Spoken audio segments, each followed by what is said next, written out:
for this particular presentation, the rise of event flaps actually came from this particular group where we were talking about something or other, and somebody asked a question, what is an event flap? And it made me think for a second, there's a lot of terminology that we use in the hobby. Our hobby is just full of terminology and abbreviations and just all kinds of things. And that has changed a lot too over the years. And there can be a gap and a divide in even communicating with some of our most avid collectors, particularly in the younger generation, that they only understand about 75% of the things that we say because we speak in code. And so I thought, well, this might be something worth taking a look at for a presentation on the digital Cracker Barrel. I thought it could be fun. And then when I got into it, I realized, there's actually more to this discussion than I'm even aware of. I'm having to figure things out and go research things to get going with this stuff. And so we'll take a look at how that all turned out. Everything that we do in the patch collecting hobby, as far as scouts are concerned, really goes back into the 1930s, and when there started to become some national events. Prior to the 37 Jamboree, there weren't really any opportunities for scouts from all around the country to mix and meet in one particular place at any particular time. And so with the advent of national events, swapping really became more of a thing and a fun thing to do at different national events. There's just a picture taken out of the from a scrapbook of the 38 NOAC. I think it's on OA History Timeline now. And this is it. The 1938 NOAC was at Camp Irondale in St. Louis. I don't know the exact number of people that attended, but I know we have that information around somewhere. It wasn't a large amount. There weren't a whole lot of lodges in 1938. They had barely gotten up to around Lodge 120 or so by 1938, and a good number of those lodges were defunct already or missing in action or whatever the case is. And so they sent delegates to the early national meetings. They weren't called NOACs in those days. They were called national meetings. And they were usually for the top guys in any particular lodge, and usually driving distance for the most part from whatever camp they were being held at and in the East Coast and the Midwest. And so they traded all kinds of stuff, and the stuff that they had. And I think most of us know all this kind of thing. They called it swapping in those days. They didn't call it trading. They had neckerchiefs, and they had patches of different things, and neckerchief slides, and dirt from their camp in jars, and starfish, and just about anything that was local to any particular area. And they would bring and they would trade this stuff. And this was it. There weren't patch blankets down on pathways going to different places and so forth. And all of this was done long before there were flaps. Flaps was sort of kind of late in the going in terms of how trading and swapping got started. But with trading and swapping, it was very disorganized. And so people traded OA patches. A lot of the OA patches of that era were just totems. They were felt totems. They didn't have any writing on them. You had to know what they were. At one point in the 1930s, the OA said, you shouldn't swap your OA totem.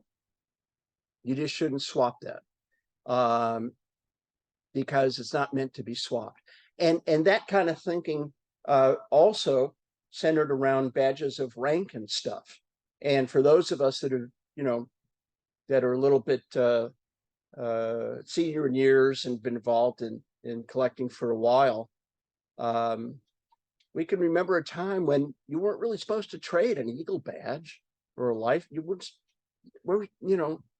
that's your badge. You're not supposed to trade that stuff.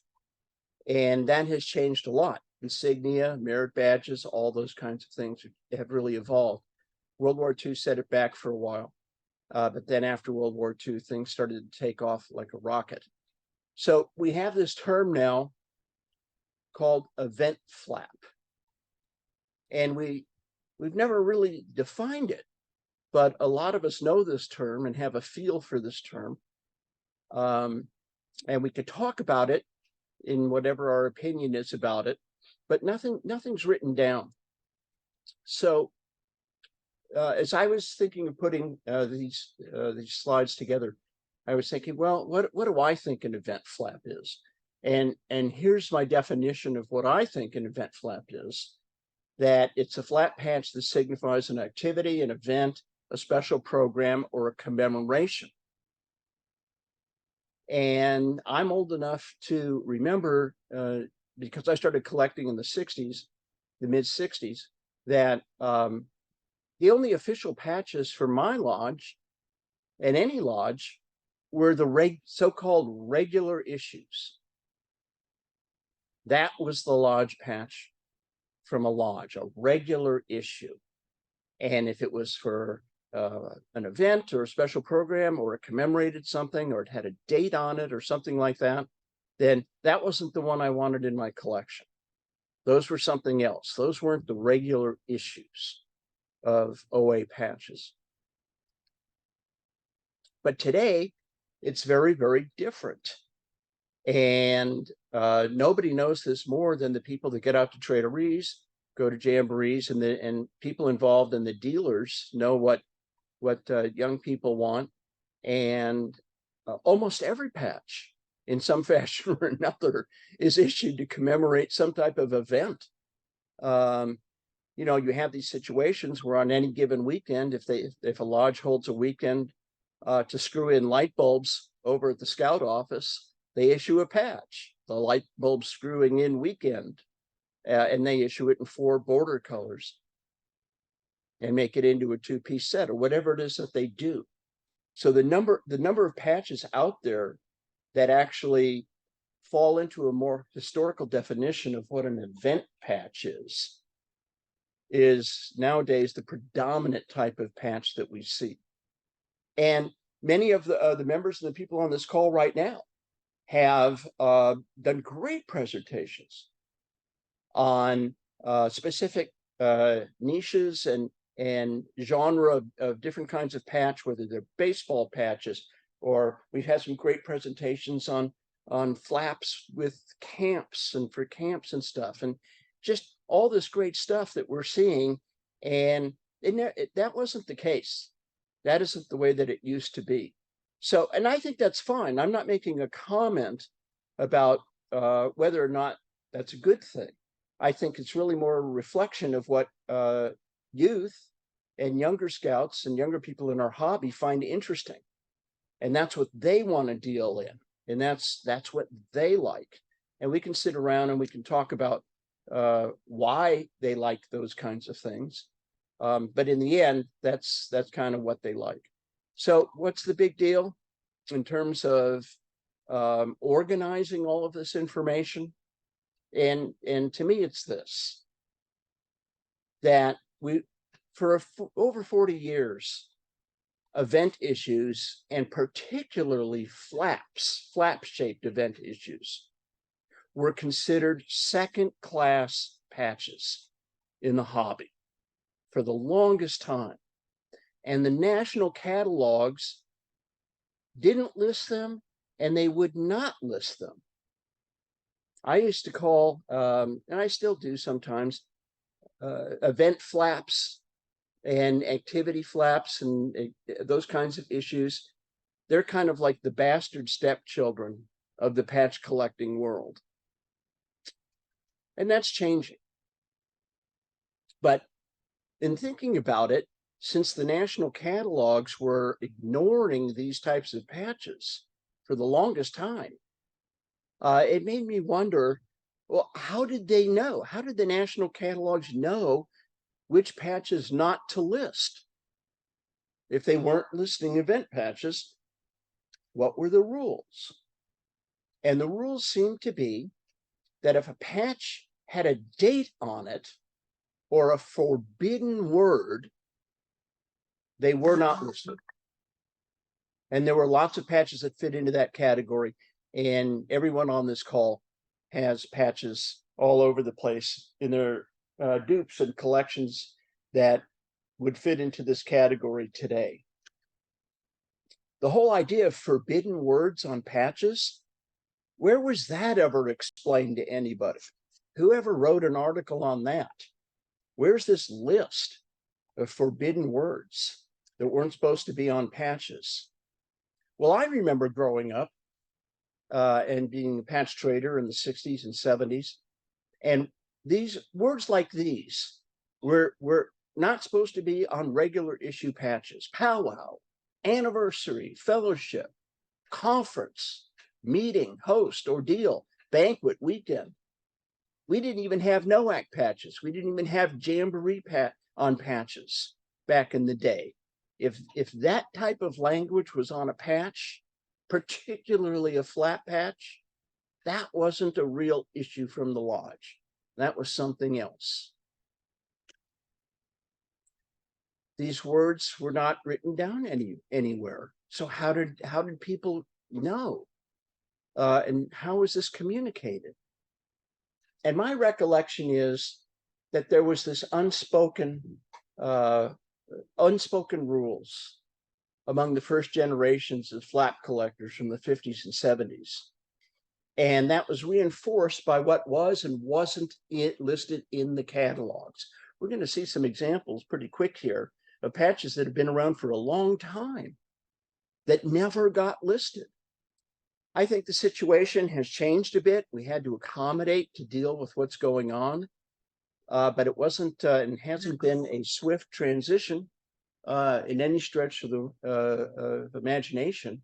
And there's still inconsistencies and things to be done, but things have changed. In 1998, Blue Book 2, the second edition, introduced the E category to catalog event issues of all shapes and types, including flap shapes. Prior to 1998, there was no classification for an activity patch. There was no classification for an event patch. And to be sure, some people will get in discussions and argue about, well, what's the difference between an event and an activity? And other people are kind of group those things together. We could talk about that.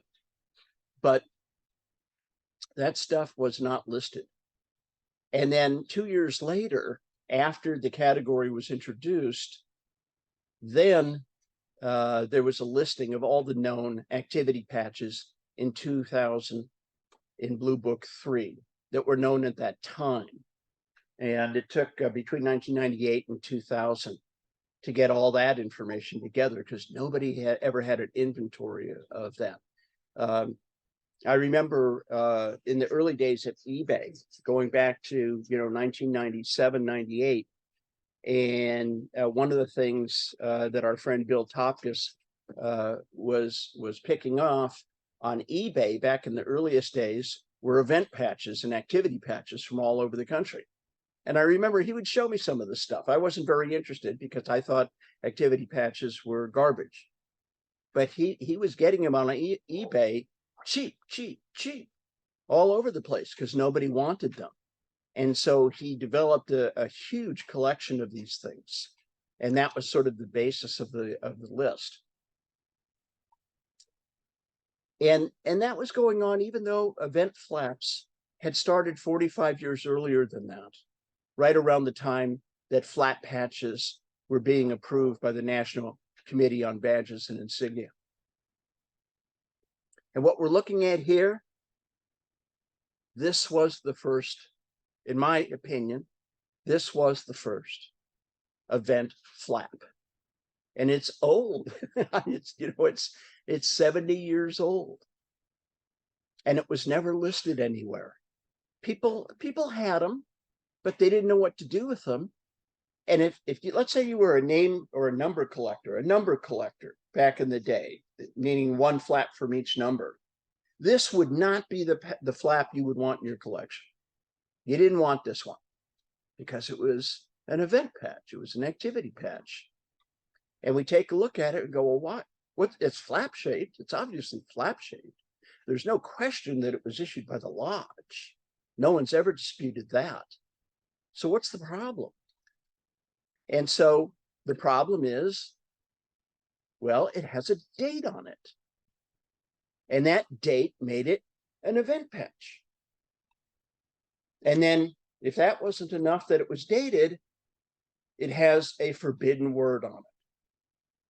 And the forbidden word, that pushes it off the list. That's an event patch now, and it's out of the listing.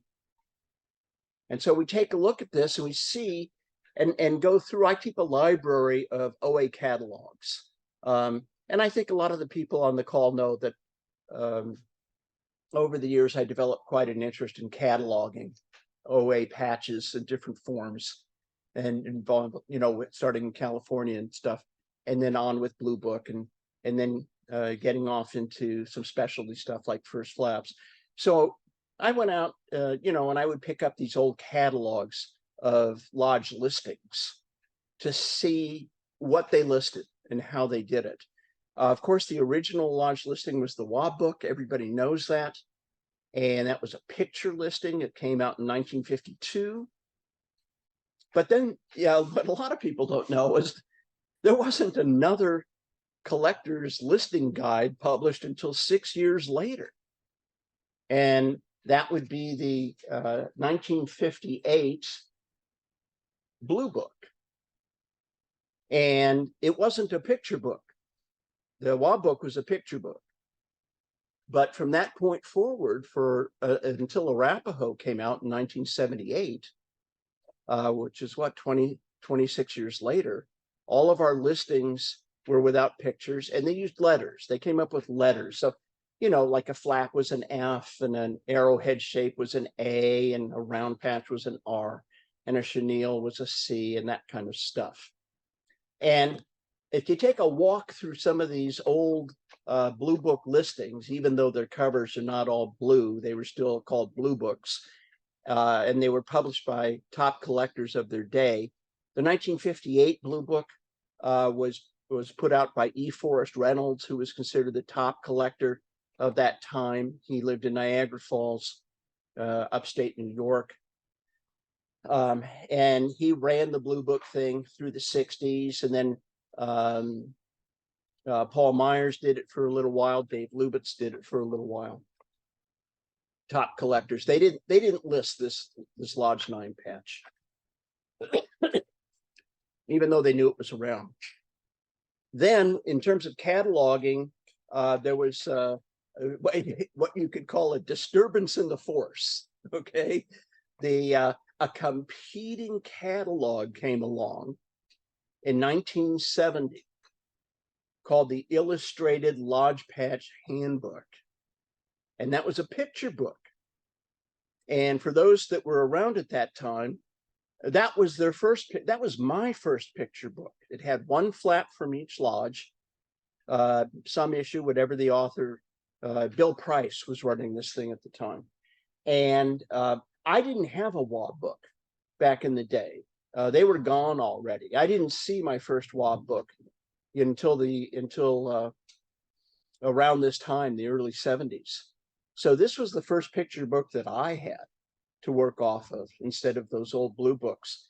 And so these two cataloging books were competing against each other all throughout the early 70s. And the Lodge 9 1953 Powwow flap, it was not pictured in this book either. It wasn't there. People knew it was out there. Some people had one. It just wasn't listed anywhere. It was weird. It's a weird situation. And then Arapahoe came out in 1978. And Arapahoe, I don't know if Albertus is on the call tonight, But this was a revolution in cataloging in 1978. It changed the hobby. It was a massive undertaking and a huge picture book that pictured all kinds of stuff and all kinds of lists going through the top collections. And again, many people on the call had one when it was current, or they have one in their library now. And guess what? This patch wasn't listed in Arapahoe either.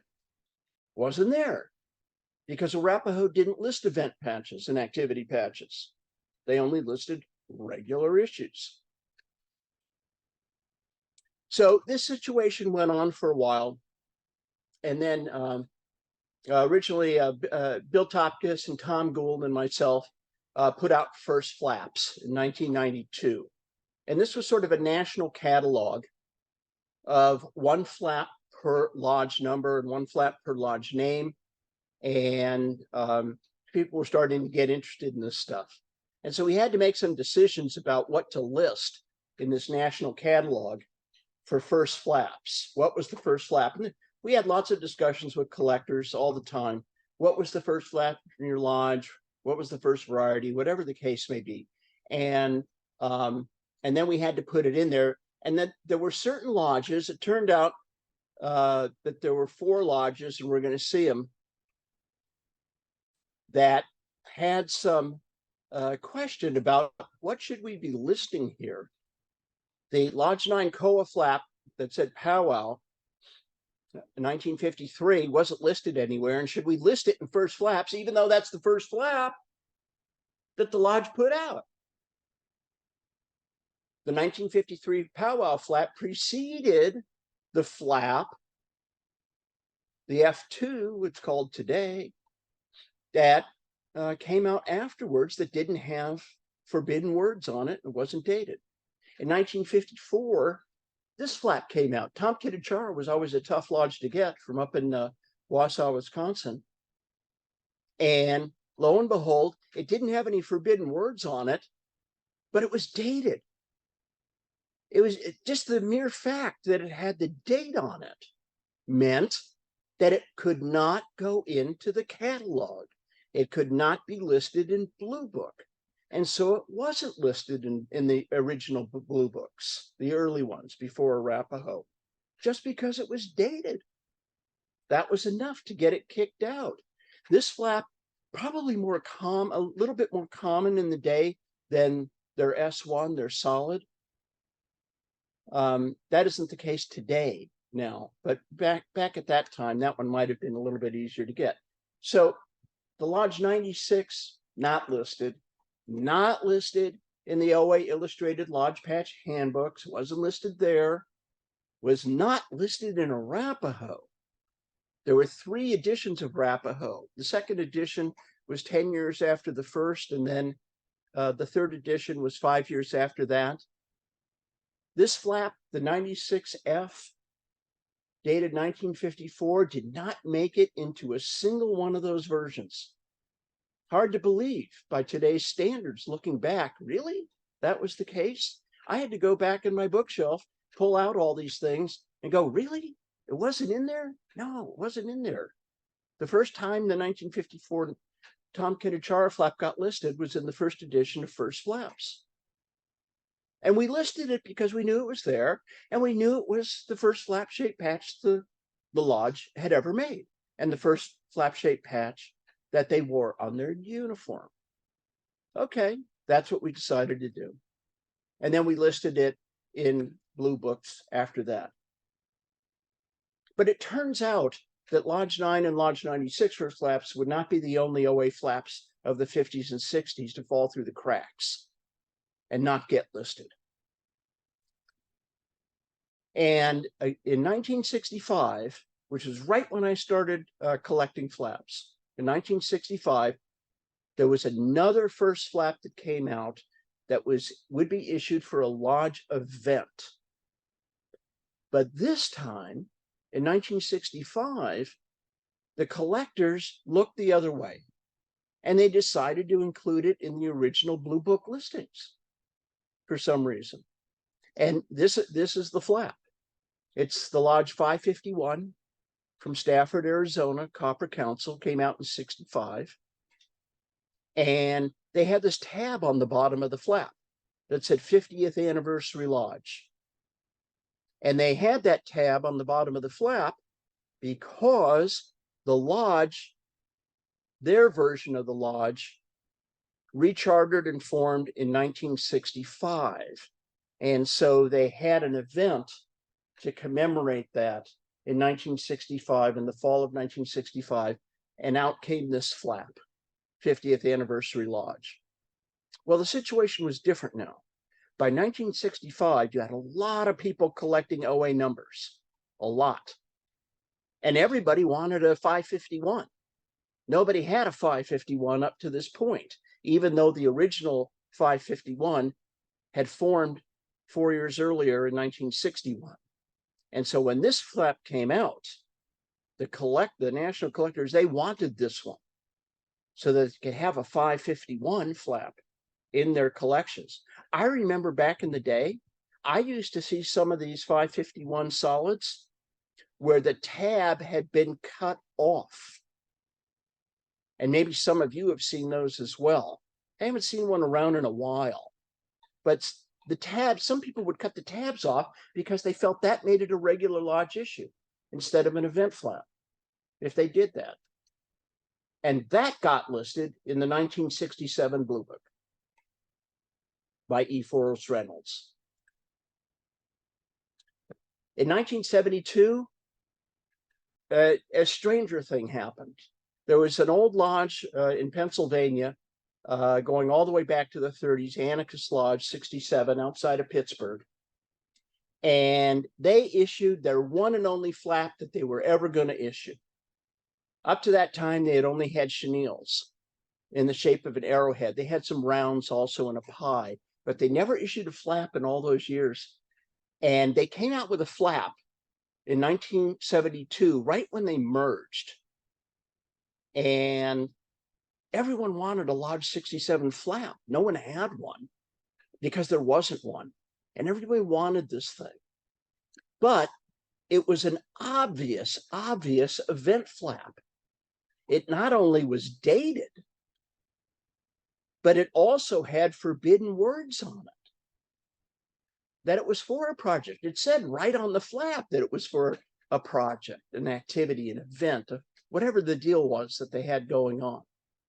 But it got listed anyway, because the collectors wanted a Lodge 67 flap to put into their collection. And so all of a sudden, these forbidden words and stuff, it wasn't being applied evenly. If it was an old flap and it had forbidden words, yeah, well, it's not going to get listed. But if it's something like this that comes out and everybody wants it, then it will get listed. Now, the Blue Books of the day didn't list it. They still didn't list it. They followed their own rules. This is the listing of how Blue Book 1974 listed the Anarchist patches: a round, 2 chenilles, and an X, which was their pie. That was their listing 2 years after the fact. They did not list the flap because it was an event flap. They wouldn't list it. In the beginning, the OA Illustrated Lodge Patch Handbook also did not list it because of the unspoken rules. But in the 1974 edition, they changed their mind. I don't know why. I wasn't part of that discussion. I remember having these books when they came out, but they changed their mind. Let's take a look at the listings. In 1973, the listing for Lodge 67 did not list a flap. It said see page 97 for the picture. They had a 1 per lifetime, no trading chenille. And when you went to page 97, you had this, the 67 chenille. It was all they listed. The following year, in 1974, they came out and they said, nope, there's an F. There's a flap. It's not restricted. And they listed the flap and they listed the chenille, both simultaneously. And the 67 flap got listed. and it was an obvious event flap. Arapahoe in 1978, they listed it too. They listed the 67 flap, even though they didn't list a bunch of other old event flaps and wouldn't, they listed this one. In first flaps, we had to make a decision what to do with this thing. And so we made we listed the flap. We felt there was a flap. It was the only flap they ever made and had to be their first one. And so we said what it was, first and only flap issued for Boathouse fundraiser, and made a notation, one of 4 first flaps identified as event badges. Lodge 9, Lodge 96, and Lodge 551 were the other 3. And this was it. These were the original 4 event flap patches that were listed nationally for the first time in 1992. And so one might expect, well, listen, if you have these lodges that are being listed and they're not following their own rules on this, you might suspect that there would be some pushback. But it turned out there really wasn't much pushback. Again, Lodge 67 and Lodge 551, the first flaps had been in the listings for a long time already. And even though other first flaps were not included, the Lodge 9 flap, that lodge had merged over 20 years previous, and the collectors from the new Lodge 9 didn't seem to care that much about the old lodge in that respect. One of the top collectors, if not the top collector from Lodge 96 and up in Wisconsin, Tony Lazuski, it was his opinion that the 1954 Tom Kitachar flap had been around up there in Wisconsin since 1954, had always been collected up there in Wisconsin. And so listing it in the first flap book didn't really change what the Wisconsin collectors considered to be their patches. And nobody else paid all that much attention to it. It's 4 patches. So there was a 6-year gap between the first flaps book and the second first flaps book. In the second first flaps book, Dave Thomas came on board. Dave was very interested in collecting these things himself, had most of them, and he wanted a book that was in color. And he put a lot of energy into that and was very, very helpful. And then at this point, more people were collecting first flaps. It was 6 years after the book came out. And the collectors of the time talked a lot about, oh, what was the correct variety or issue? Some people thought we had the wrong first flap in the book. And so there was that kind of talk. And, maybe we did, but people talked about that kind of stuff. And there was also discussion about event flaps, what to do about the event flaps. Part of the problem was that after the publication of the first flap book, 3 more event flaps showed up. They were known locally in their areas. We'll take a quick look at them. And some people thought they deserved to be in the book, the new first flaps book. There were other people who thought that they shouldn't be listed at all. The 4 that we had put in there, even the Lodge 67 flap, should be removed. So, and there were people that weren't sure or thought about making exceptions and so forth. But there was a lot of discussion about it. And here were the 3 other ones that surfaced after the original first flap book was made. So we see over here on the left, we have the Lodge 146 from Madison, Wisconsin. It's a dated flap. That's no good to have a date on it.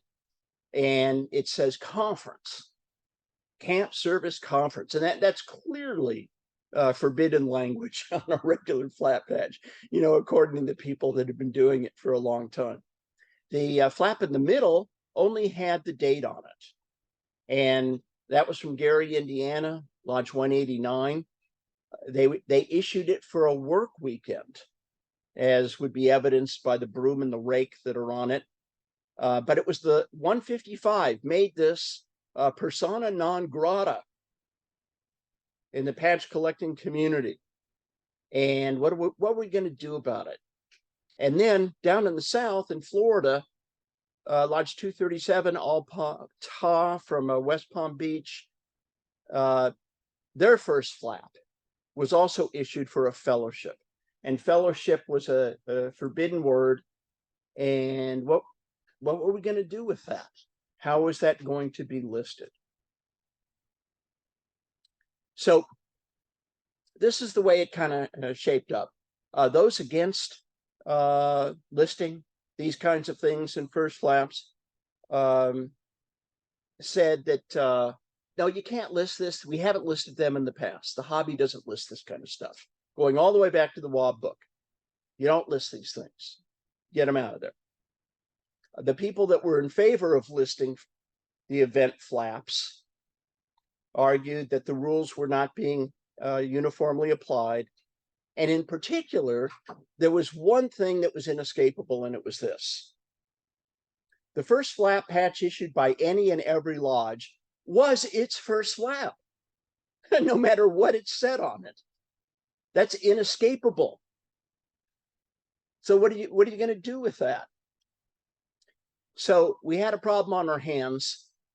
We didn't want fights. We wanted consensus. We wanted everyone to agree. I don't know that we ever got consensus and everyone agreed, but we did come up with a compromise that seemed to satisfy most people. And this is what happened. The 7 event first flaps were listed in the second edition of first flaps with the notation FF. So that's where the FF notation came from in 1998. And 5 of the 7 lodges, their second flap would also be listed with the notation non-event first flap. Now, the reason why it was only 5 of the 7 event flaps would be listed, and that's because a couple of them, there was no second flap to list. Lodge 67 had a flap, had one flap. It was the boathouse flap, and that was it. And you don't list that, then there's nothing to list, because they merged right after that happened. And Lodge 551 had a second flap that people got and kept in their collections, and they were already sort of listed correctly in Arapahoe and the blue books and everywhere else. So we didn't have to deal with that. And so I'm calling, just for fun, I'm calling those 7 offending flaps the Gang of 7. This is the Gang of 7. These were the 7 flaps that people couldn't figure out what to do with. And yet they were, no one really ever disputed that these flaps were issued before the other flaps that people wanted to list as the first flap. That wasn't the problem. The problem was forbidden language and dates. And so here we are today, and that whole discussion by today's standards seems ludicrous. You go to a jamboree, you go to an area or section meet and conclave, and patches are issued all over the place with everything written on them. The vast majority of patches and flaps issued today commemorate something, have a date on them, are an activity of some form or another. And so this discussion we're having right now, there's people that weren't collecting back in, and they're going, this doesn't make sense, what you guys are talking about. But things have changed, and we had to change along with them. It was not the original intention for the 7 event flaps to change how these things were considered in the hobby, but that's what ended up happening. And then, of course, today, event flaps and issues have just absolutely exploded. Once all the event patches of all shapes were listed in the 2000 Blue Book, then now people had lists to work off of. There was never a national list before that. And the list they had to work off of in 2000, while it wasn't complete, it was a pretty good list. And so from all parts of the country, New England, the South, out West, Rocky Mountains, and the Midwest, it didn't matter where you were from, you had a list now of event issues from your lodge. So I want to finish up by just taking a look here at some other event flaps that weren't first flaps, because there were other flaps that were caught in the middle of this confusion and disorganization back in the day. And some of these flaps are pretty interesting. It's a small group, but they're special, each in their own way. The group falls out in two different subgroups. Maybe there are lodge issues and there are area issues. You're all going to recognize some of these patches as we go through it, and then there'll be patches, you know, that, boy, you go, boy, I haven't seen that one. One of the most interesting groups is this set of 4 flaps from Aposa Ashamawi Lodge 189 in Gary, Indiana. They issued a work flap every year for 4 years in a row. And they dated every one of them. And so, except the 1958, the bottom one, no date, no forbidden words, but it was still considered to be an activity patch because it was for a work weekend. And so this particular set is really prized in the flap collecting world out there for people that collect issues. Of course, the 1955, the blue one, is a first flap and one of the keys. And if someone's missing 10 first flaps, to have them all, this one might be one of the ones they're missing. But the other 3 seem to go, they show up on eBay every once in a while, and every time the price gets higher and higher. When there's a lot of interest among collectors. I want this set. I want these 4 flaps. If you're not an OA collector and you decide, you know, I would get into OA, but I need a small collection to collect. I can't collect 1,000 patches or 600 patches. You got anything that has a set of 4 patches? I'll collect that set. Okay, here's your set right here. Collect this set of 4 patches. That should keep you busy for the next 10 years or so. This is another one of the famous sets from Lodge 236, Unilee in Charleston, South Carolina, and Coastal Carolina Council. These flaps were issued by the lodge, and they had a member in the South. I'm telling you something you all know very, very well. But out West and New England and in the Midwest, some of you aren't quite as familiar. One of the members of Lodge 236 was a fellow by the name of J. Rucker Newberry. He was on the National Committee, a Distinguished Service Award. He wrote the first OA handbook in 1948.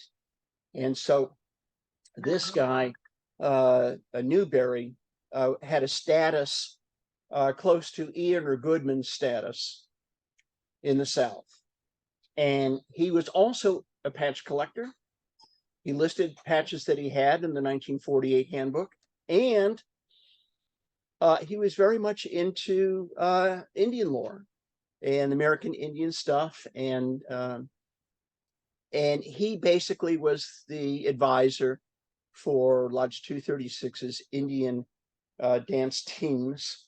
And he had an event called the Indian Pageant. I don't know all about how the Indian pageant took place. I've never seen any written information of the Indian pageant weekend. Maybe it's out there. If you have some of the stuff, I'd love to see some photocopies of it. But the lodge was okay with authorizing some patches. That was their normal S1 patch. It was their normal first flap, and they were over embroidered for the members of J. Rucker Newberry's Indian pageants. And these patches are extremely hard to get. And They fit the description for patches, the description of hen's teeth. These are as hard as hen's teeth to find down there, and are quite prized when you do get a hold of one. They were never listed. Never listed. These 3 patches in Arapahoe or any place else is unbelievable. How they slip through the cracks. And here's a few others. There aren't a lot in this group. These are non-first flap event flaps that never got listed, except for the 2 bottom here. The upper left corner, Lodge 385 in Pensacola, Florida, had put out this flap for a powwow in 1961. This patch is floated around, particularly in the South. You could get one of these if you wanted to. You'd see them every now and then, but they weren't listed anywhere. It was never listed because it had forbidden words on it. Powwow. Just flat out wasn't listed. It wasn't because people didn't know it was there. Everyone knew it was there. The patch in the upper right, this is a weird one. I want to get more information on this, but this was the Order of the Abizzano, was a camp staff item of the Order of the Arrow for that camp. And they issued their own flap, their own goofy looking flap in 1969. And this is a legitimately rare patch. I was over in 1970. I traveled with an OA buddy of mine in Europe. A lot of American teenagers and kids were going over to Europe in the summertime, right around that time, 69, 70 and so forth. They would get a Eurail pass and ride the trains around in Europe for a month or so with their backpacks, and they would stay in youth hostels. And I went over and did that with my lodge secretary at the time, and we had a ball, and we found out that there was going to be the annual meeting of Black Eagle Lodge in Germany. And we found out where it was, and we actually took the trains and we went to the conclave in 1970 of Black Eagle Lodge. And I had just gotten my vigil that spring, and as my travel mate had done. And the lodge asked us, would you guys participate with our vigils? Because we do a vigil tap out at the annual meeting. We said, yeah, we'd be honored to do that. We would love to help you do that. One of the things I was impressed by going to a lodge activity, a lodge conclave of Lodge 482. Lodge 482 had members coming from all parts of the United States, you know, military kids from everywhere, and their scouter parents that were circling through in Europe.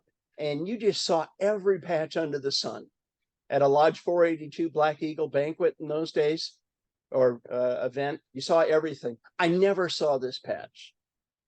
I never saw it. The patch on the lower left here is noteworthy because I think this is the very first flap that ever had NOAC on it. And you see how crazy that is? In today's world, there are hundreds of patches issued for every NOAC that say NOAC. But prior to 1971, it didn't happen. This was the only one in 1971 that I am aware of. And I think it was the first one that said NOAC, and it was the first one that said host. Now, this patch was listed in the late 70s, but it had forbidden words on it, and it was dated. And then one of my favorite patches of all time, this one on the lower right, was the Chatoka Lodge 183, which is up in the Dakotas, the tuna hunters flap. To this day, I don't exactly know what the deal was with the tuna hunters. I have my thoughts, but they issued a flap for what they were doing and the section that they were in. It's a regular lodge issue. The tuna hunter's flap is a regular lodge issue. In the beginning, it did not get listed by Arapahoe. They had a picture of it in Arapahoe, but they didn't list it. And then afterwards, they listed it. Now, another category, and again, it's a small category that we really need to discuss, is this one. Flaps that were issued for area fellowships and conferences. There aren't a whole lot of them from this time period, but the ones that are there are interesting, and they each have their own story. Let's take a look at the 1952 Area 6A. I think, and Larry can correct me on this afterwards, but I think this one was hosted by his lodge, Lodge 296 in North Carolina. And although it doesn't say it on the flap, it says Area 6A. That's forbidden. That was forbidden language right there. And it was dated. No way this flap is going to get listed back in the day. And yet, we're looking at the first event flat patch ever made. It preceded the Lodge 9 patch from 1953. You know, to me, this would be and it wasn't listed. This patch has never been listed anywhere. Oh, it's been listed in some area conference catalogs and books, but not in the OA national catalogs. To me, this would be like saying, you know, you take the Wright brothers and you take their plane and them, and then you decide to ignore putting them in the history books on flight. Why would you do that? This patch is the very, very first event, area fellowship or conference patch ever made. And it's been ignored all this time. And then in the early days, because when the national, when the Committee on Badges and Insignia came out in 1954 and said the flat patch is what lodges do now. The flap is reserved for OA lodges. Well, that could have meant anything. An area fellowship was OA. Why not make a flat patch for it? And they did. In 1954, the Area 3C, Rock Enon, that is Lodge 276. Chenchapatu, I think is how you pronounce that, from Virginia. That was their camp they hosted. Then one came out in 1955, Area 5E. I'm not versed enough in all the old areas to know who hosted that one, but it was at Camp Iastruma. I guess that would be Lodge 479, wouldn't it? Yeah, if I'm not mistaken, from Baton Rouge. If I'm wrong, someone please correct me after the fact. And then another one in 1956 out west, where I'm from, Area 12A, where my lodge was located, but this was before my time. They came out with a conference flap. Again, not listed, not listed, not listed. None of these things were listed. And then there's a few more. One in the Midwest, Area 7A, which is in the Midwest. This one, I know because Larry and I talked about it. That was hosted by his lodge, 296. And then they liked this patch so much that they made their first flap look like this patch. And the area conference flap, though, isn't in any of the national catalogs. It's in some area conference catalogs, to be sure. This patch on the lower left is really one of the bizarre ones of any set. It's the 1958 Area 7J conclave. And as you look at it, you go, wow, this is a weird looking patch. It has a buttonhole on the top of the patch. And so you think, well, why would they do that? How did that work? Well, from what I've been told, in 1958, most of the lodges, or not all the lodges in Area 7J, did not have a flat patch, but some did. And so if your lodge did not have a flat patch, then you could sew this patch on your pocket. But if your lodge did have a patch, a flat patch, then you can hang it from the button underneath your flat patch. And so I don't know, people could talk about it. Maybe some of you know otherwise. but this particular patch was probably the very first Order the Arrow patch dangle ever made. Not listed. It's not listed anywhere. Amazing. And then another patch in Area 6A. Area 6A seemed to like making flat event patches. And then here rounds out the group. Some really nice looking flaps. The 1967 B flap by Lodge 153 was the host. O Dakota. They had their name on the flap. And you couldn't get their regular lodge flap. This one was hard enough to get, but the lodge flap was like one per life or something. You couldn't get it. This flap on the upper right was issued for the 1969 Area 12H conference. And it had all three of the Hawaiian lodges on it, but not Lodge 498, not Lodge from Far East Council, even though they were part of, well, they were part of different areas, I guess. So maybe that's why that didn't happen. And then there were only a couple more of these flaps that came out for fellowships. This one, Keys to the Future. This one I don't understand. I need some help from New York collectors who can explain this one to me.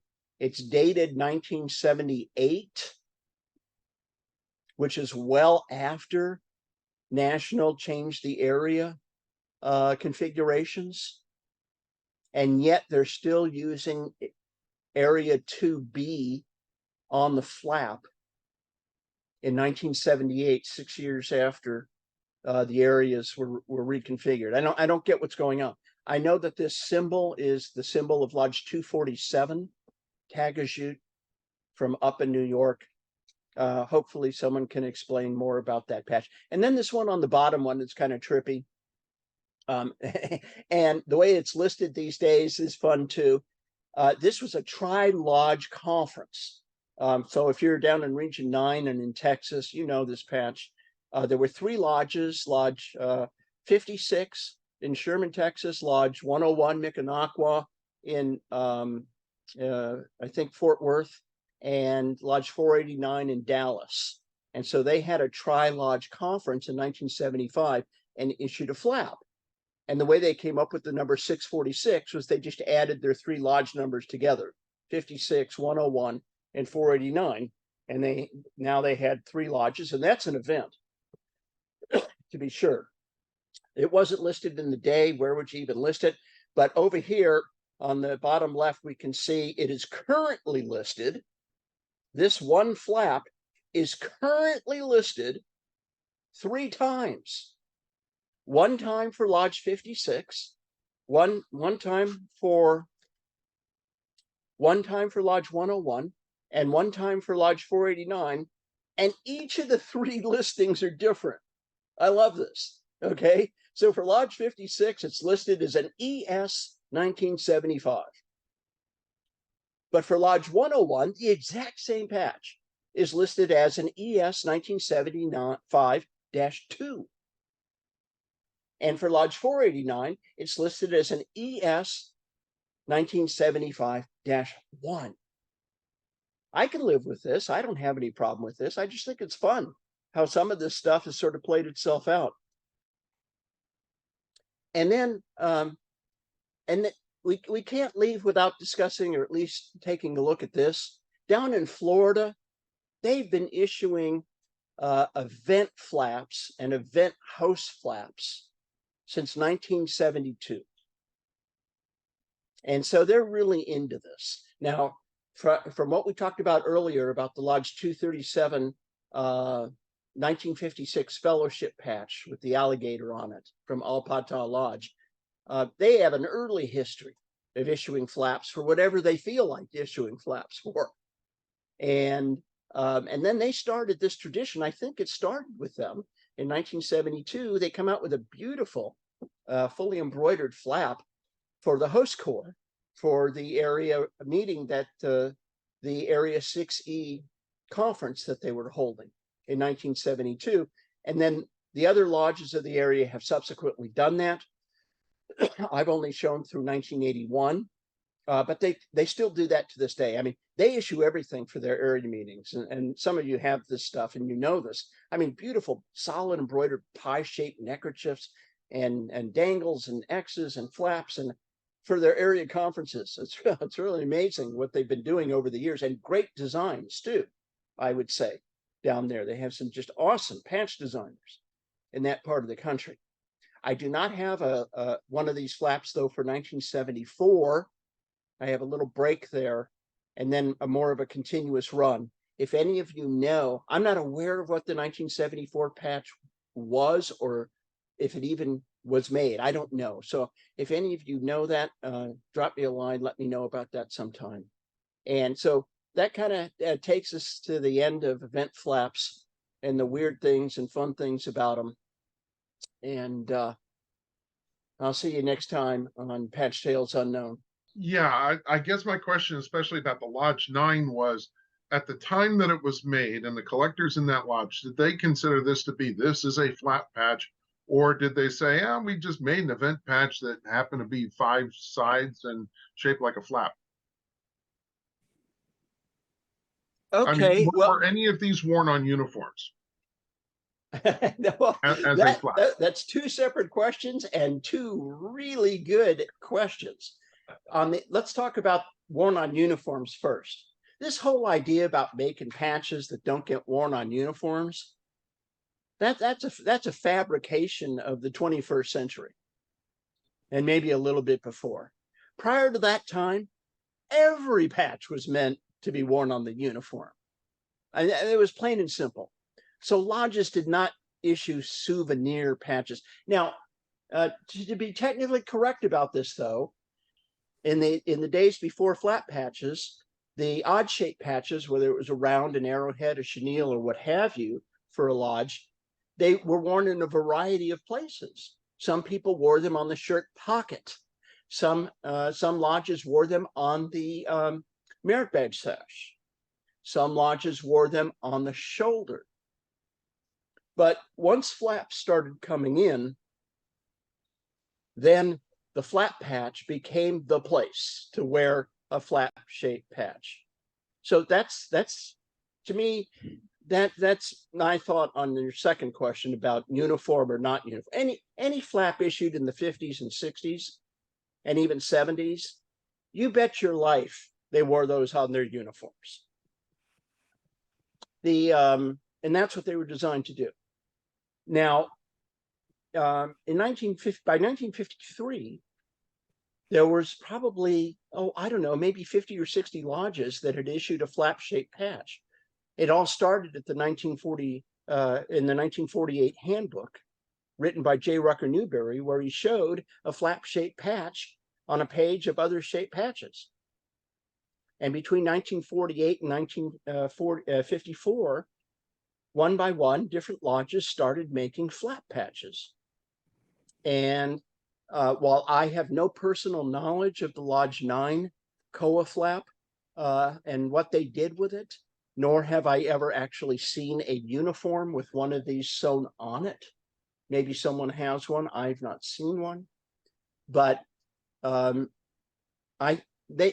wore this patch on their shirts, and there's only one place to wear it. And the following year, they came out with another flat patch that didn't have forbidden language on it, and they wore that one. And that's what the hobby considered to be its first flap for the longest time.